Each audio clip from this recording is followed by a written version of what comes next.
ਗੱਲ ਇਹ ਹੈਗੀ ਆ ਵੀ ਸਾਡੇ ਦੇਸ਼ ਵਿੱਚ ਲੋਕਾਂ ਦੀ ਇੱਕ ਆਦਤ ਆ, ਫਿਤਰਤ ਆ ਵੀ ਚੰਗੀ ਚੀਜ਼ ਨੂੰ ਹੀ ਮਾੜਾ ਕਹਿਣਾ।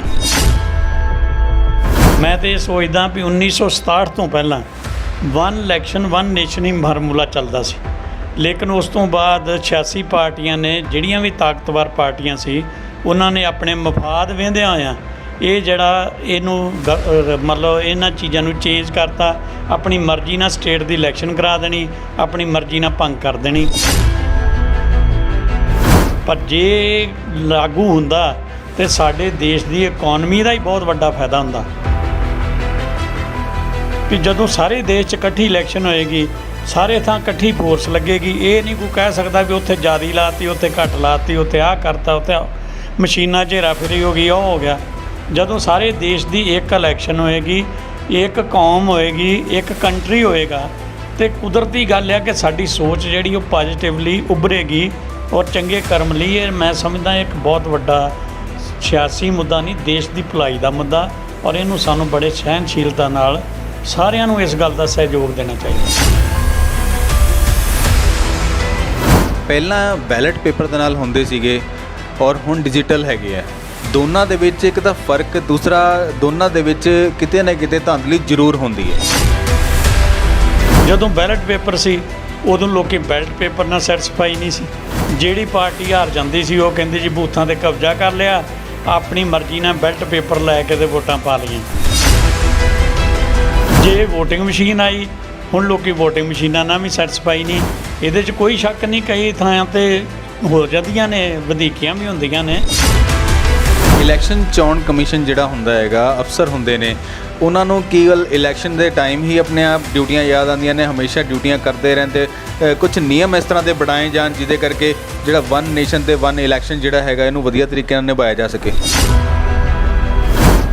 ਜਦੋਂ ਵਨ ਇਲੈਕਸ਼ਨ ਤੇ ਵਨ ਨੇਸ਼ਨ ਵਾਲੀ ਗੱਲ ਆਉਂਦੀ ਆ ਨਾ ਜੀ, ਉਦੋਂ ਤੁਸੀਂ ਸਾਰੇ ਸਮਝਦੇ ਕਿ ਜਦੋਂ ਇੱਕ ਇਲੈਕਸ਼ਨ ਦੇਸ਼ ਵਿੱਚ ਸਾਰੇ 'ਚ ਹੋ ਰਹੀ ਹੋਵੇ ਤੇ ਨੈਚੁਰਲੀ ਜਿਹੜੇ ਆਫਿਸਰ ਜੀ ਵੀ ਨੇ, ਜਿਹੜੇ ਸਟਾਫ ਨੇ, ਉਹ ਸਾਰੇ ਜਿਹੜੇ ਆ ਉਹ ਆਪਣੇ ਕੰਮ ਨੂੰ ਸਮਝਣਗੇ ਔਰ ਡਿਊਟੀ ਨੂੰ ਡਿਊਟੀ ਸਮਝਣਾ ਪਏਗਾ, ਤਾਂ ਹੀ ਹੋ ਸਕੇਗੀ ਨਾ ਸੰਭਵ।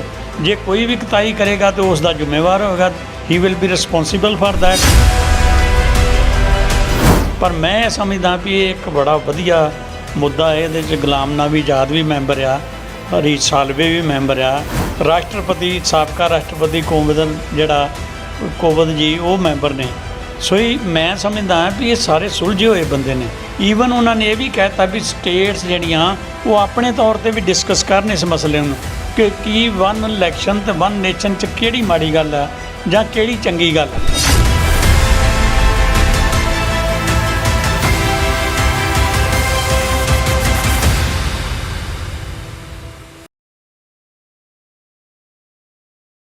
ਸਤਿ ਸ਼੍ਰੀ ਅਕਾਲ ਦੋਸਤੋ, ਤੁਸੀਂ ਦੇਖ ਰਹੇ ਹੋ ਹਿਊਮਨ ਰਾਈਟਸ ਬੁਲੇਟਿਨ। ਮੈਂ ਹਾਂ ਅਜੇ ਪਾਵਾ। ਜਿਹੜਾ ਮੁੱਦਾ ਚੱਲ ਰਿਹਾ ਹੈਗਾ ਵਨ ਨੇਸ਼ਨ ਤੇ ਵਨ ਇਲੈਕਸ਼ਨ, ਉਹਨੂੰ ਲੈ ਕੇ ਪ੍ਰੋਫੈਸਰ ਗੁਰਵਿੰਦਰ ਸਿੰਘ ਮੇਰੇ ਨਾਲ ਹੈਗੇ ਨੇ ਮੌਜੂਦ, ਜਿਹੜੇ ਬਹੁਤ ਹੀ ਇਸ ਚੀਜ਼ ਨੂੰ ਗੰਭੀਰਤਾ ਨਾਲ ਲੈ ਰਹੇ ਨੇ। ਔਰ ਤੁਸੀਂ ਇਹਨਾਂ ਤੋਂ ਦੇਖ ਸਕਦੇ ਹੋ ਵੀ ਜਿਹੜਾ ਨਾ ਇਹਦਾ ਫੇਸ ਹੈਗਾ, ਫੇਸ ਅਟਰੈਕਸ਼ਨ ਹੀ ਇਸ ਤਰ੍ਹਾਂ ਦਾ ਹੈਗਾ ਵੀ ਇਹ ਇਸ ਮੁੱਦੇ ਨੂੰ ਲੈ ਕੇ ਬਹੁਤ ਗੰਭੀਰ ਨੇ। ਪ੍ਰੋਫੈਸਰ ਸਾਹਿਬ, ਤੁਹਾਡਾ ਸਵਾਗਤ ਹੈ ਹਿਊਮਨ ਰਾਈਟ ਬੁਲੇਟਿਨ ਦੇ ਵਿੱਚ। ਮਾਮਲਾ ਜਿਹੜਾ ਹੈਗਾ ਦਿਨ ਬ ਦਿਨ ਜਿਹੜਾ ਹੈਗਾ ਲੋਕਾਂ ਨੂੰ ਸਮਝ ਤੋਂ ਬਾਹਰ ਹੋ ਜਾਂਦਾ ਹੈਗਾ ਵਨ ਨੇਸ਼ਨ ਤੇ ਵਨ ਇਲੈਕਸ਼ਨ ਨੂੰ ਲੈ ਕੇ। ਐਕਚੁਅਲੀ ਗੱਲ ਇਹ ਹੈਗੀ ਆ ਵੀ ਸਾਡੇ ਦੇਸ਼ ਵਿੱਚ ਲੋਕਾਂ ਦੀ ਇੱਕ ਆਦਤ ਆ, ਫਿਤਰਤ ਆ ਵੀ ਚੰਗੀ ਚੀਜ਼ ਨੂੰ ਹੀ ਮਾੜਾ ਕਹਿਣਾ। ਉਹ ਹਰ ਚੀਜ਼ ਦਾ ਸਿਆਸੀ ਨੁਕਤਾ ਦੇਖਦੇ ਆ, ਨਾ ਕਿ ਆਪਣੇ ਦੇਸ਼ ਦੀ, ਨਾ ਆਪਣੇ ਸੂਬੇ ਦੀ ਭਲਾਈ ਸੋਚਦੇ ਆ। ਮੈਂ ਤਾਂ ਇਹ ਸੋਚਦਾ ਵੀ 1967 ਤੋਂ ਪਹਿਲਾਂ ਵਨ ਇਲੈਕਸ਼ਨ ਵਨ ਨੇਸ਼ਨ ਹੀ ਫਾਰਮੂਲਾ ਚੱਲਦਾ ਸੀ, ਲੇਕਿਨ ਉਸ ਤੋਂ ਬਾਅਦ 86 ਪਾਰਟੀਆਂ ਨੇ, ਜਿਹੜੀਆਂ ਵੀ ਤਾਕਤਵਰ ਪਾਰਟੀਆਂ ਸੀ, ਉਹਨਾਂ ਨੇ ਆਪਣੇ ਮਫਾਦ ਵੇਂਦਿਆਂ ਹੋਇਆਂ ਇਹ ਜਿਹੜਾ ਇਹਨੂੰ ਮਤਲਬ ਇਹਨਾਂ ਚੀਜ਼ਾਂ ਨੂੰ ਚੇਂਜ ਕਰਤਾ। ਆਪਣੀ ਮਰਜ਼ੀ ਨਾਲ ਸਟੇਟ ਦੀ ਇਲੈਕਸ਼ਨ ਕਰਾ ਦੇਣੀ, ਆਪਣੀ ਮਰਜ਼ੀ ਨਾਲ ਭੰਗ ਕਰ ਦੇਣੀ। ਪਰ ਜੇ ਲਾਗੂ ਹੁੰਦਾ ਤਾਂ ਸਾਡੇ ਦੇਸ਼ ਦੀ ਇਕੋਨਮੀ ਦਾ ਹੀ ਬਹੁਤ ਵੱਡਾ ਫਾਇਦਾ ਹੁੰਦਾ। ਤੁਸੀਂ ਵੇਖੋ ਵੀ ਲੱਖਾਂ ਕਰੋੜ ਜਿਹੜਾ ਇਲੈਕਸ਼ਨਾਂ 'ਤੇ ਹੀ ਲੱਗ ਜਾਂਦਾ। ਔਰ ਜੇ ਨਾਲੇ ਦੂਸਰੀ ਗੱਲ ਵੀ ਜਦੋਂ ਸਾਰੇ ਦੇਸ਼ 'ਚ ਇਕੱਠੀ ਇਲੈਕਸ਼ਨ ਹੋਏਗੀ, ਸਾਰੇ ਥਾਂ ਇਕੱਠੀ ਫੋਰਸ ਲੱਗੇਗੀ। ਇਹ ਨਹੀਂ ਕੋਈ ਕਹਿ ਸਕਦਾ ਵੀ ਉੱਥੇ ਜ਼ਿਆਦਾ ਲਾਤੀ, ਉੱਥੇ ਘੱਟ ਲਾਤੀ, ਉੱਥੇ ਆਹ ਕਰਤਾ, ਉੱਥੇ ਮਸ਼ੀਨਾਂ 'ਚ ਹੇਰਾਫੇਰੀ ਹੋ ਗਈ, ਉਹ ਹੋ ਗਿਆ।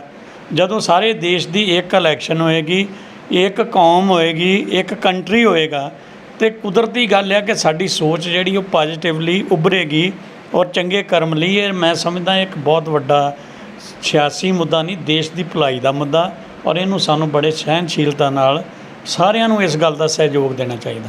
ਪਹਿਲਾਂ ਬੈਲਟ ਪੇਪਰ ਦੇ ਨਾਲ ਹੁੰਦੇ ਸੀਗੇ ਔਰ ਹੁਣ ਡਿਜੀਟਲ ਹੈਗੇ ਆ, ਦੋਨਾਂ ਦੇ ਵਿੱਚ ਇੱਕ ਤਾਂ ਫਰਕ, ਦੂਸਰਾ ਦੋਨਾਂ ਦੇ ਵਿੱਚ ਕਿਤੇ ਨਾ ਕਿਤੇ ਧਾਂਦਲੀ ਜ਼ਰੂਰ ਹੁੰਦੀ ਹੈ। ਜਦੋਂ ਬੈਲਟ ਪੇਪਰ ਸੀ ਉਦੋਂ ਲੋਕੀ ਬੈਲਟ ਪੇਪਰ ਨਾਲ ਸੈਟੀਸਫਾਈ ਨਹੀਂ ਸੀ। ਜਿਹੜੀ ਪਾਰਟੀ ਹਾਰ ਜਾਂਦੀ ਸੀ ਉਹ ਕਹਿੰਦੇ ਜੀ ਬੂਥਾਂ 'ਤੇ ਕਬਜ਼ਾ ਕਰ ਲਿਆ, ਆਪਣੀ ਮਰਜ਼ੀ ਨਾਲ ਬੈਲਟ ਪੇਪਰ ਲੈ ਕੇ ਤੇ ਵੋਟਾਂ ਪਾ ਲਈਆਂ। ਜੇ ਵੋਟਿੰਗ ਮਸ਼ੀਨ ਆਈ, ਹੁਣ ਲੋਕੀ ਵੋਟਿੰਗ ਮਸ਼ੀਨਾਂ ਨਾਲ ਵੀ ਸੈਟੀਸਫਾਈ ਨਹੀਂ। ਇਹਦੇ 'ਚ ਕੋਈ ਸ਼ੱਕ ਨਹੀਂ, ਕਈ ਥਾਂ 'ਤੇ ਹੋ ਜਾਂਦੀਆਂ ਨੇ, ਵਧੀਕੀਆਂ ਵੀ ਹੁੰਦੀਆਂ ਨੇ, ਔਰ ਕਈ ਥਾਂ 'ਤੇ ਸਟਾਫ ਰਲ ਗਿਆ, ਕਈ ਥਾਂ 'ਤੇ ਲੋਕ ਤਕੜੇ ਨੇ, ਉਹ ਆਪਣੇ ਤਰੀਕੇ ਨਾਲ ਕਰ ਲੈਂਦੇ ਨੇ। ਪਰ ਓਵਰਆਲ ਜਿਹੜੀ ਮਸ਼ੀਨਾਂ ਰਾਹੀਂ ਚੋਣ ਜਿਹੜੀ ਆ ਉਹ ਮੈਂ ਸਮਝਦਾ ਬੈਟਰ ਆ। ਇਲੈਕਸ਼ਨ ਚੋਣ ਕਮਿਸ਼ਨ ਜਿਹੜਾ ਹੁੰਦਾ ਹੈਗਾ, ਅਫਸਰ ਹੁੰਦੇ ਨੇ, ਉਹਨਾਂ ਨੂੰ ਕੇਵਲ ਇਲੈਕਸ਼ਨ ਦੇ ਟਾਈਮ ਹੀ ਆਪਣੇ ਆਪ ਡਿਊਟੀਆਂ ਯਾਦ ਆਉਂਦੀਆਂ ਨੇ, ਹਮੇਸ਼ਾ ਡਿਊਟੀਆਂ ਕਰਦੇ ਰਹਿੰਦੇ। ਕੁਝ ਨਿਯਮ ਇਸ ਤਰ੍ਹਾਂ ਦੇ ਬਣਾਏ ਜਾਣ ਜਿਹਦੇ ਕਰਕੇ ਜਿਹੜਾ ਵਨ ਨੇਸ਼ਨ ਤੇ ਵਨ ਇਲੈਕਸ਼ਨ ਜਿਹੜਾ ਹੈਗਾ ਇਹਨੂੰ ਵਧੀਆ ਤਰੀਕੇ ਨਾਲ ਨਿਭਾਇਆ ਜਾ ਸਕੇ। ਜਦੋਂ ਵਨ ਇਲੈਕਸ਼ਨ ਤੇ ਵਨ ਨੇਸ਼ਨ ਵਾਲੀ ਗੱਲ ਆਉਂਦੀ ਆ ਨਾ ਜੀ, ਉਦੋਂ ਤੁਸੀਂ ਸਾਰੇ ਸਮਝਦੇ ਕਿ ਜਦੋਂ ਇੱਕ ਇਲੈਕਸ਼ਨ ਦੇਸ਼ ਵਿੱਚ ਸਾਰੇ 'ਚ ਹੋ ਰਹੀ ਹੋਵੇ ਤੇ ਨੈਚੁਰਲੀ ਜਿਹੜੇ ਆਫੀਸਰ ਜੀ ਵੀ ਨੇ, ਜਿਹੜੇ ਸਟਾਫ ਨੇ, ਉਹ ਸਾਰੇ ਜਿਹੜੇ ਆ ਉਹ ਆਪਣੇ ਕੰਮ ਨੂੰ ਸਮਝਣਗੇ ਔਰ ਡਿਊਟੀ ਨੂੰ ਡਿਊਟੀ ਸਮਝਣਾ ਪਏਗਾ, ਤਾਂ ਹੀ ਹੋ ਸਕੇਗੀ ਨਾ ਸੰਭਵ। ਜੇ ਕੋਈ ਵੀ ਕੁਤਾਹੀ ਕਰੇਗਾ ਤਾਂ ਉਸ ਦਾ ਜ਼ਿੰਮੇਵਾਰ ਹੋਵੇਗਾ, he will be responsible for that. ਪਰ ਮੈਂ ਸਮਝਦਾ ਵੀ ਇਹ ਇੱਕ ਬੜਾ ਵਧੀਆ ਮੁੱਦਾ ਹੈ। ਇਹਦੇ 'ਚ ਗੁਲਾਮ ਨਬੀ ਆਜ਼ਾਦ ਵੀ ਮੈਂਬਰ ਆ, ਹਰੀਸ਼ ਸਾਲਵੇ ਵੀ ਮੈਂਬਰ ਆ, ਫਿਰ ਅਧੀਰ ਰੰਜਨ ਮੈਂਬਰ ਸੀਗਾ, ਉਹ ਛੱਡ ਕੇ ਭੱਜ ਗਿਆ ਕਾਂਗਰਸ ਤੋਂ, ਡਰਦਾ ਵੀ ਮੈਨੂੰ ਕੱਲ੍ਹ ਨੂੰ ਇਹ ਨਾ ਆਖਣ ਕਿ ਤੂੰ ਵੋਟ ਪਤਾ ਨਹੀਂ ਹੱਕ 'ਚ ਦੇਤੀ ਕਿ ਵਿਰੋਧ 'ਚ ਦੇਤੀ। ਚੀਫ ਜਸਟਿਸ ਮੈਂਬਰ ਆ, ਰਾਸ਼ਟਰਪਤੀ, ਸਾਬਕਾ ਰਾਸ਼ਟਰਪਤੀ ਕੋਵਿਦ ਜੀ ਉਹ ਮੈਂਬਰ ਨੇ। ਸੋ ਇਹ ਮੈਂ ਸਮਝਦਾ ਵੀ ਇਹ ਸਾਰੇ ਸੁਲਝੇ ਹੋਏ ਬੰਦੇ ਨੇ। ਈਵਨ ਉਹਨਾਂ ਨੇ ਇਹ ਵੀ ਕਹਿ ਤਾ ਵੀ ਸਟੇਟਸ ਜਿਹੜੀਆਂ ਉਹ ਆਪਣੇ ਤੌਰ 'ਤੇ ਵੀ ਡਿਸਕਸ ਕਰਨ ਇਸ ਮਸਲੇ ਨੂੰ ਕਿ ਕੀ ਵਨ ਇਲੈਕਸ਼ਨ ਅਤੇ ਵਨ ਨੇਸ਼ਨ 'ਚ ਕਿਹੜੀ ਮਾੜੀ ਗੱਲ ਆ ਜਾਂ ਕਿਹੜੀ ਚੰਗੀ ਗੱਲ ਆ। ਸੋ ਇਹ ਸਾਡੇ ਲਈ ਇੱਕ ਭਖਦਾ ਮਸਲਾ ਹੈ। ਇਹਨੂੰ 1983 ਦੇ ਵਿੱਚ ਵੀ ਲਾਗੂ ਕਰਨ ਦੀ ਕਵਾਇਦ ਕੀਤੀ ਗਈ ਸੀਗੀ। ਹਾਂ, 1983 ਵਿੱਚ ਕੋਸ਼ਿਸ਼ ਕੀਤੀ ਗਈ ਸੀ, ਪਰ ਉਹ ਕੋਸ਼ਿਸ਼ ਕਾਮਯਾਬ ਨਹੀਂ ਸੀ ਹੋਈ। ਕਿ ਉਹਦਾ ਕਾਰਨ ਸੀਗਾ ਜਿਹੜੀ ਧੱਕੇਸ਼ਾਹੀ ਆ ਨਾ, ਉਹ ਲੋਕ ਟੋਲਰੇਟ ਨਹੀਂ ਕਰਦੇ। ਇੱਕ ਗੱਲ ਨੂੰ ਲੋਕਾਂ ਨੂੰ ਡੈਮੋਕ੍ਰੈਟਿਕ ਵੇ ਨਾਲ ਸਮਝਾ ਕੇ ਕੀਤੀ ਜਾਵੇ ਤੇ ਉਹ ਕਾਮਯਾਬ ਹੋ ਜਾਂਦੀ ਆ।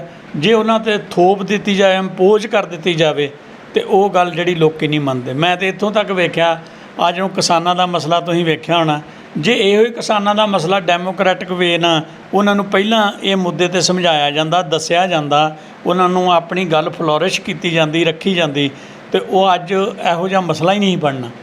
ਬਣਿਆ ਹੀ ਮਸਲਾ ਤਾਂ ਕਿ ਉਹਨਾਂ ਇੰਪੋਜੀਸ਼ਨ ਸੀ, ਇੱਕ ਅਨਾਊਂਸ ਕਰਤਾ ਵੀ ਆਹ ਕਿਸਾਨਾਂ 'ਤੇ ਜਿਹੜਾ ਵਾ ਇਹ ਆਹ ਜਿਹੜੀਆਂ ਚੀਜ਼ਾਂ ਲਾਗੂ ਹੁੰਦੀਆਂ, ਜਿਹੜੀਆਂ ਕਿ ਕਿਸਾਨਾਂ ਦੇ ਮੰਨਣ 'ਚ ਨਹੀਂ ਆਈਆਂ, ਦੇਸ਼ ਦਾ ਵੀ ਨੁਕਸਾਨ ਹੋਇਆ ਤੇ ਕਈ ਗੱਲਾਂ ਹੋਈਆਂ। ਪਰ ਇਹ ਜਿਹੜਾ ਮੁੱਦਾ ਵਾ, ਜਿਹੜਾ ਵਨ ਇਲੈਕਸ਼ਨ ਵਨ ਨੇਸ਼ਨ ਵਾਲਾ, ਇਹ ਮੈਂ ਤਾਂ ਸਮਝਦਾ ਸਾਡੇ ਪ੍ਰਧਾਨ ਮੰਤਰੀ ਨਰਿੰਦਰ ਮੋਦੀ ਜੀ ਨੇ ਬਹੁਤ ਸੁਲਝਿਆ ਹੋਇਆ ਕਦਮ ਚੁੱਕਿਆ। ਔਰ ਮੈਂ ਇਹ ਵੀ ਸਮਝਦਾ ਵੀ ਜਿਹੜੇ ਸਾਰੇ ਦੇਸ਼ ਤੋਂ ਵੱਖਰੀਆਂ ਵੱਖਰੀਆਂ ਰਾਏ ਮੰਗੀਆਂ ਜਾ ਰਹੀਆਂ, ਉਹ ਵੀ ਇੱਕ ਬਹੁਤ ਚੰਗੀ ਗੱਲ ਹੈ। ਇਹਦੇ 'ਚ ਸਾਰੇ ਜਿਹੜੇ ਪੋਲੀਟੀਕਲ ਪ੍ਰੋਫੈਸਰ ਨੇ, ਪੋਲੀਟੀਕਲ ਪਾਰਟੀਆਂ ਨੇ, ਪੋਲੀਟੀਕਲ ਲੋਕ ਨੇ, ਜਾਂ ਥੱਲੇ ਲੋਕ ਗਰਾਊਂਡ ਲੈਵਲ 'ਤੇ ਲੋਕ ਨੇ, ਉਹਨਾਂ ਦੀ ਵੀ ਰਾਏ ਲੈਣੀ ਚਾਹੀਦੀ ਹੈ।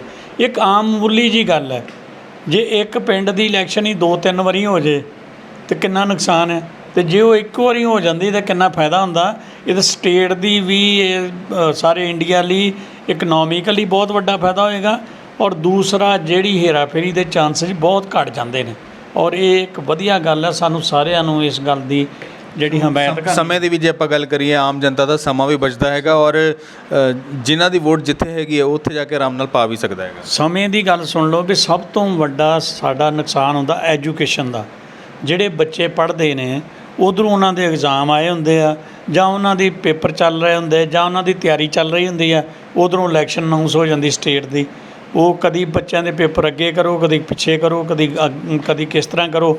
ਉਹਦੇ ਨਾਲੋਂ ਬੈਟਰ ਇਹ ਨਹੀਂ, ਇੱਕ ਫਾਰਮੂਲਾ ਜਿਹੜਾ ਲਾਗੂ ਹੋ ਜਾਏਗਾ, ਉਹ ਨੈਚੁਰਲੀ ਇੱਕ ਮੌਸਮ ਦੇ ਹਿਸਾਬ ਨਾਲ, ਬੱਚਿਆਂ ਦੀ ਐਜੂਕੇਸ਼ਨ ਦੇ ਹਿਸਾਬ ਨਾਲ, ਜਾਂ ਐਟਮੋਸਫੀਅਰ ਦੇ ਹਿਸਾਬ ਨਾਲ ਜਿਹੜੀ ਇਲੈਕਸ਼ਨ ਹੋਇਆ ਕਰੇਗੀ।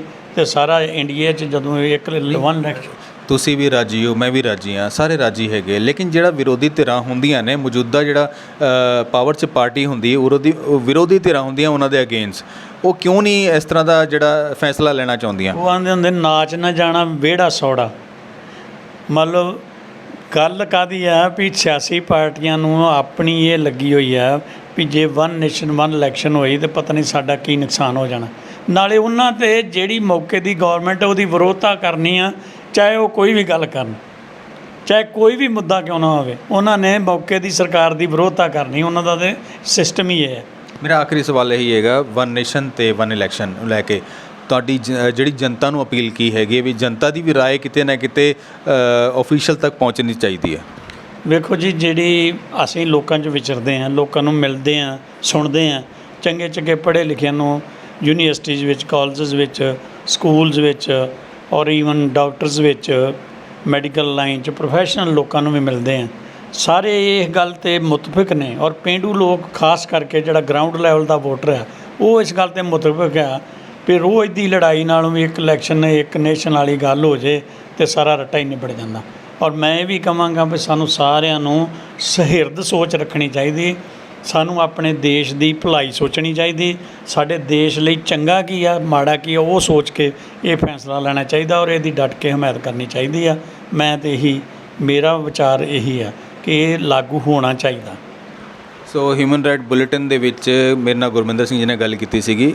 ਇਹਨਾਂ ਦਾ ਕਹਿਣਾ ਹੈਗਾ ਵਨ ਨੇਸ਼ਨ ਤੇ ਵਨ ਇਲੈਕਸ਼ਨ ਨੂੰ ਲੈ ਕੇ ਵੀ ਜਿਹੜਾ ਸਾਰੇ ਦੇਸ਼ ਨੂੰ ਇਕਜੁੱਟ ਹੋ ਕੇ ਇਸ ਫੈਸਲੇ ਦਾ ਜਿਹੜਾ ਹੈਗਾ ਸਮਰਥਨ ਕਰਨਾ ਚਾਹੀਦਾ ਹੈਗਾ। ਜਿਹੜੀ ਵਿਰੋਧੀ ਪਾਰਟੀਆਂ ਉਹਨਾਂ ਨੂੰ ਸਮਰਥਨ ਕਰਨਾ ਚਾਹੀਦਾ। ਦੇਸ਼ ਦੇ ਵਿੱਚ ਇੱਕ ਟਾਈਮ ਦੀ ਬਚਤ ਹੁੰਦੀ ਹੈ ਔਰ ਐਜੂਕੇਸ਼ਨ ਦੀ ਜਿਹੜਾ ਹੈਗਾ ਉਹਦੇ ਵਿੱਚ ਧਿਆਨ ਲਿਆਂਦਾ ਜਾਂਦਾ। ਦੂਸਰੀ ਗੱਲ ਸਭ ਤੋਂ ਵੱਡੀ ਚੀਜ਼ ਹੈ ਦੇਸ਼ ਦਾ ਖਰਚਾ ਬਚਦਾ ਹੈਗਾ। ਕਿਤੇ ਨਾ ਕਿਤੇ ਅਲੱਗ-ਅਲੱਗ ਸਟੇਟ ਦੇ ਵਿੱਚ ਅਲੱਗ-ਅਲੱਗ ਖਰਚੇ ਪੈਂਦੇ ਨੇ, ਸਿਕਿਉਰਟੀਆਂ ਪੈਂਦੀਆਂ ਨੇ, ਸਾਰਾ ਕੁਝ ਦੇਖ ਕੇ ਬਹੁਤ ਵੱਡਾ ਫੈਸਲਾ ਲੈਣ ਦੀ ਇਸ ਟਾਈਮ ਜ਼ਰੂਰੀ ਹੈਗਾ, ਜ਼ਿੰਮੇਵਾਰੀ ਹੈਗੀ ਹੈ ਔਰ ਦੇਸ਼ ਨੂੰ, ਔਰ ਦੇਸ਼ ਦਾ ਜਿਹੜਾ ਸਾਰੀ ਜਨਤਾ ਇਕਜੁੱਟ ਹੁੰਦੀ ਹੈ ਤੇ ਇਹਨੂੰ ਬਹੁਤ ਹੀ ਬਲ ਮਿਲੇਗਾ, ਬਹੁਤ ਤਾਕਤ ਮਿਲੇਗੀ। ਤੁਸੀਂ ਦੇਖਦੇ ਰਹੋ ਹਿਊਮਨ ਰਾਈਟ ਬੁਲੇਟਿਨ।